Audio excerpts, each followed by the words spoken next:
Friends, 68वें BPSC PT से संबंधित कुछ प्रश्नों का जवाब मैं आपके सामने दे देता हूं, शायद आपके लिए कुछ फ़ायदेमंद हो।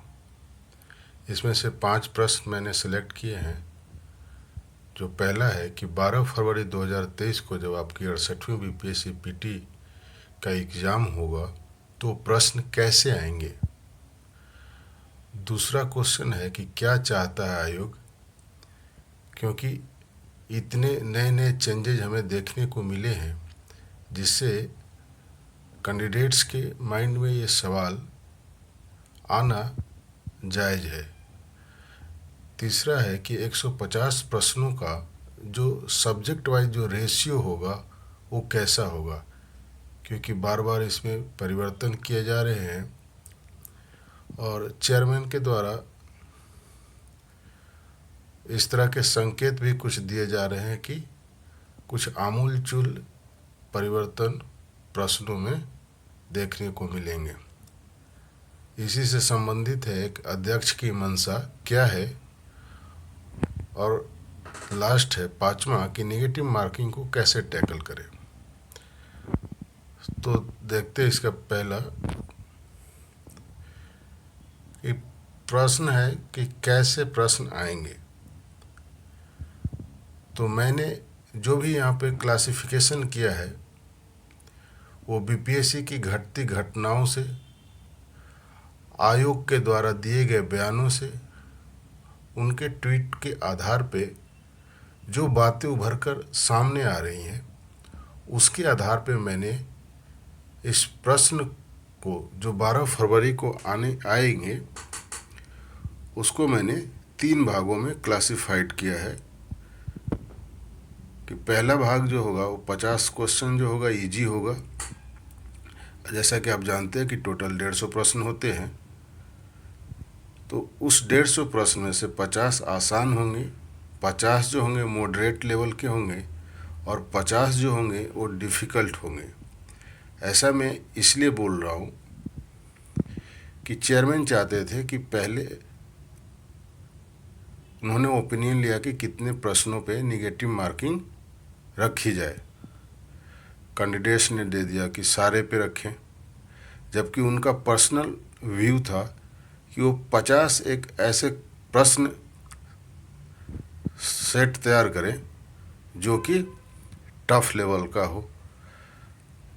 लेकिन यह डिसाइड करना कि कौन सा प्रश्न किसके लिए टफ होगा ये उतना लॉजिकल नहीं था, क्योंकि जो प्रश्न जो साइंस का है वो साइंस के कैंडिडेट के लिए, जिनका बैकग्राउंड साइंस का है, उनके लिए तो वो आसान होगा, लेकिन वही प्रश्न आर्ट्स के विषय के विद्यार्थियों के लिए टफ हो जाएगा। सिमिलरली जो साइंस के स्टूडेंट हैं उनके लिए आर्ट्स के जो क्वेश्चन होंगे वो टफ हो जाते हैं। तो इस तरह से डिफ़िकल्ट लेवल का 50 जो तैयार करना था वो मुश्किल था। लेकिन चूँकि वो हर अपने योजना को चेयरमैन जो है वो इंट्रोड्यूस करना चाहते हैं इसमें, तो ऑल पे निगेटिव तो कर दिया, लेकिन ये फिर वो 50 डिफ़िकल्ट वो रखेंगे ही रखेंगे। तो इस आधार पे मैंने इसको वर्गीकृत किया है इजी, मॉडरेट और डिफ़िकल्ट में। 50 आसान होंगे, 50 मॉडरेट होंगे और 50 डिफ़िकल्ट होंगे। तो इसमें अगर आप 110 ला देते हैं सामान्य वर्ग में तो आप सुरक्षित माने जाएंगे। हालांकि ये बिहार लोक सेवा आयोग है, इसमें कुछ भी कहना सिर्फ एक अनुमान होगा। दूसरा है प्रश्न आपका कि आयोग जो है वो क्या चाहता है। तो वर्तमान आयोग का जो स्ट्रक्चर है वो 2 भागों में बट गया है, ओल्ड मेंबर्स और न्यू मेंबर्स। क्योंकि चेयरमैन न्यू है और चेयरमैन को एक इंस्ट्रक्शन मिला हुआ है, सीएम या सीएमओ बोलिए, उसके आधार पर वो काम कर रहे हैं। लेकिन जो पुरानी लॉबी है वो आपको पता है वो कैसे काम करती है। तो इस आधार से आयोग का है 2 धड़ों में बटा हुआ है। और जो आयोग चाहता क्या है, तो ये चाहने का जो मीनिंग होगा वो हम अध्यक्ष से लेंगे। और अध्यक्ष चाहते हैं कि जो जेन्युइन कैंडिडेट है, ऐसा मुझे दिख रहा है कि जो जेन्युइन कैंडिडेट है, जो पढ़ने वाले हैं, उनका ही सिलेक्शन किया जाए। हालांकि यह भी मेरा एक अनुमान है। नंबर 3 जो है कि 150 प्रश्नों का विषयवार यानी सब्जेक्ट वाइज जो रेशियो होगा वो कैसा होगा।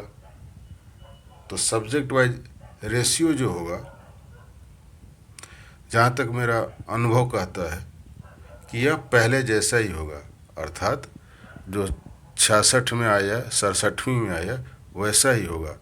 यानी कि हिस्ट्री जिस रेशियो में पूछे जा रहे थे वैसे ही पूछे जाएंगे, साइंस का उतना ही इम्पोर्टेंस होगा और करंट अफेयर्स का उतना ही इम्पोर्टेंट होगा और बिहार स्पेशल का उतना ही इम्पोर्टेंट होगा।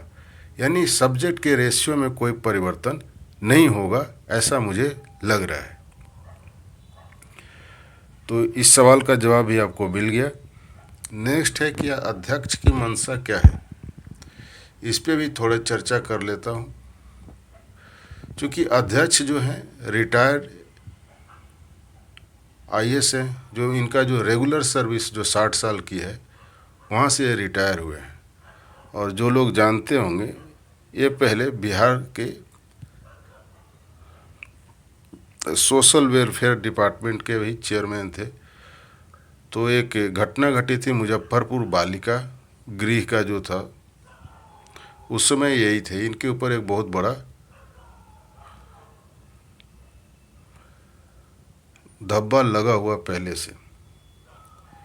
तो रिटायर होने के बाद इनको जब बीपीएससी का चेयरमैन बनाया गया और जिस तरह से कई आंदोलन देखने को मिले, तो हर तरह का चीज़ होता है। अभी जैसे उनके जो ट्वीट आ रहे हैं, तो उस ट्वीट को मैंने साइकोलॉजिकली उसे एनालाइज करने का कोशिश किया। उसमें मुझे ये दिख रहा है कि ये जाते जाते यानी इनके जीवन का एक अंतिम अवसर है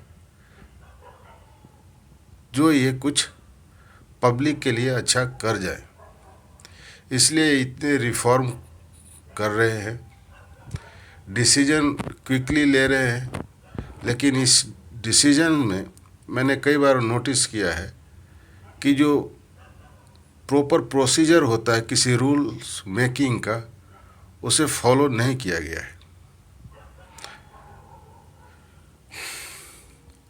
नेक्स्ट है कि फोर्थ कमिंग इलेक्शन जो है आपका लोकसभा का जो आने वाला है, उसके संदर्भ में भी इनको काम करना है। पॉलिटिकल सिनारियो को अगर आप समझ रहे हैं तो उस तरह का भी इंस्ट्रक्शन इनको है।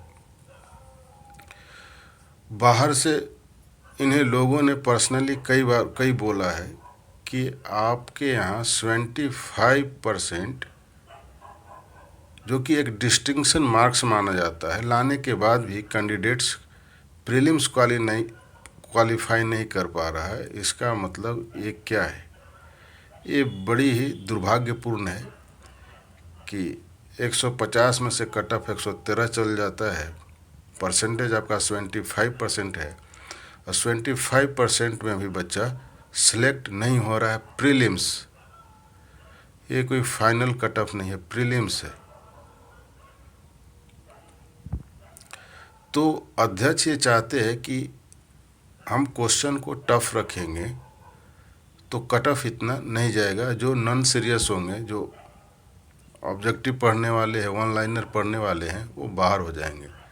इसलिए कट ऑफ जो है वो 100 के आसपास आ जाएगा।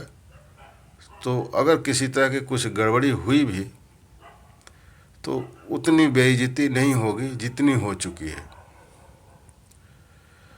नेक्स्ट में आप देख पा रहे होंगे मैंने डीजीपी अभयानंद सर का नाम लिखा हुआ है, क्योंकि ईओई जो है आर्थिक अपराध यूनिट, इनके ही दिमाग की उपज है। और इसमें जो काम करने वाले लोग हैं इनके शागिर्द हैं। ये भ्रष्टाचार के मुद्दे पर हमेशा बोलते रहे हैं और इनकी बीपीएससी के चेयरमैन से पर्सनल बात भी हुई है। ये भी चाहते हैं कि सही तरीके से इसमें काम हो। तो अध्यक्ष की मंशा खुद की और आसपास के अपने लेवल के लोगों की आधार पर आप कह सकते हैं कि ये इनकी मंशा एग्ज़ाम को फेयर कंडक्ट कराने की है। निगेटिव मार्किंग में क्या है कि आप जैसे बनाते हैं वैसे बनाएं। 100% पहले आप जो आते हैं, जिनका सॉलिड आंसर आता है, जिसमें आप 100% श्योर हैं, वो बना लें। और यह जो एक प्रैक्टिस का मामला है नेगेटिव मार्किंग को टैकल करने का, इसमें सबसे ज़्यादा जो है काम आता है एलिमिनेशन प्रोसेस। सबसे पहले तो आप बना लेते हैं जिसमें आप 100% श्योर होते हैं, और उसके बाद काम करते हैं कि एलिमिनेशन प्रोसेस से इस्तेमाल करते हैं, देखते हैं कि इसमें से कौन कौन हट गया, उस आधार पे आंसर को पिक करते हैं। और हाँ, जब लगे आपको किसी प्रश्न में अंदाज़ा ना लग रहे, ना उसका सर पता चल रहा हो ना पैर पता चल रहा, कोई अंदाज़ा ना हो, तो ऐसे प्रश्नों को आप छोड़ दीजिए। क्योंकि सपोज आप मानते हैं कि आपने 110 प्रश्न बना लिए, 40 आपको नहीं आ रहे, और 40 में से 40 ऐसे हैं जिसका कोई सर पैर आपको पता नहीं चल रहा है। तो अगर आप टिक करेंगे तो उसकी कंडीशंस को आप देखिए कि अगर आपने 40 का 40 आपने गलत कर दिए तो 4 पे 1 कटेगा, तो आपका 10 मार्क्स आ जाएगा, 10 माइनस हो जाएंगे, तो 110 में से 10 आप 100 पे गिर जाएंगे। अगर आपने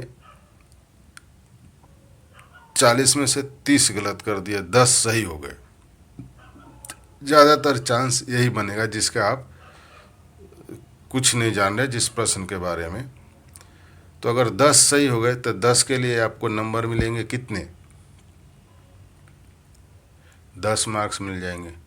और नेगेटिव कितने हुए, 30 का, तो आप 8 मान ले, तो बाकी आप 2 प्लस में रहेंगे, 2 प्लस में रहेंगे। तो इस तरह से आप अपने एबिलिटी के हिसाब से इस पर काम करके आप नेगेटिव मार्किंग को टैकल कर सकते हैं। आई होप ये इन्फॉर्मेशन आपके एग्ज़ाम के लिए कुछ काम आए। थैंक्स।